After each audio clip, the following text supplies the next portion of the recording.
और देहरादून में छात्र नेताओं के सम्मेलन में भाजपा प्रदेश अध्यक्ष महेंद्र भट्ट ने कहा कि पीएम मोदी जल्द ही पूरे देश में वन नेशन वन इलेक्शन लागू करेंगे। उन्होंने इसे समय की मांग बताया। सम्मेलन में छात्र नेताओं ने भी इस विचार का समर्थन किया और कहा कि एक साथ चुनाव कराने के से बार बार चुनाव खर्चों पर नियंत्रण होगा और देश का विकास तेजी से होगा। देश में इस मुद्दे पर चर्चा और मांग लगातार बढ़ रही है। इलेक्शन के लिए पूरे देश में एक वातावरण बन रहा है और उत्तराखंड राज्य में भी हमने अनेकों कार्यक्रम इस समय किए हैं।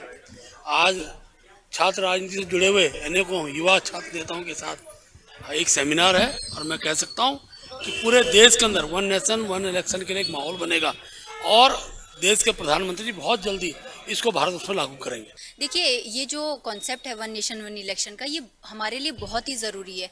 जब तक ये नीति हमारे पूरे देश में लागू नहीं होगी तब तक हम लगातार इन खर्चों से जूझते रहेंगे। और ऐसा नहीं है कि सिर्फ एक मतलब हम कह सकते हैं कि एक सिर्फ छात्र समुदाय है वो ही इससे प्रभावित नहीं होता, हमारे सारे ही समुदाय लगभग इससे प्रभावित होते हैं। चाहे आप किसानों की बात कर लीजिए, चाहे आप किसी की भी बात कर लीजिए, सारे कहीं ना कहीं मतलब इनडायरेक्ट वे में सब कहीं ना कहीं इससे प्रभावित होते ही होते हैं। तो हमारा पूरा तंत्र प्रभावित हो रहा है इससे। तो अगर ये एक बार वन नेशन वन इलेक्शन की जो नीति है पूरे देश में अगर लागू हो जाए तो सभी को बहुत फायदा होने वाला है इससे।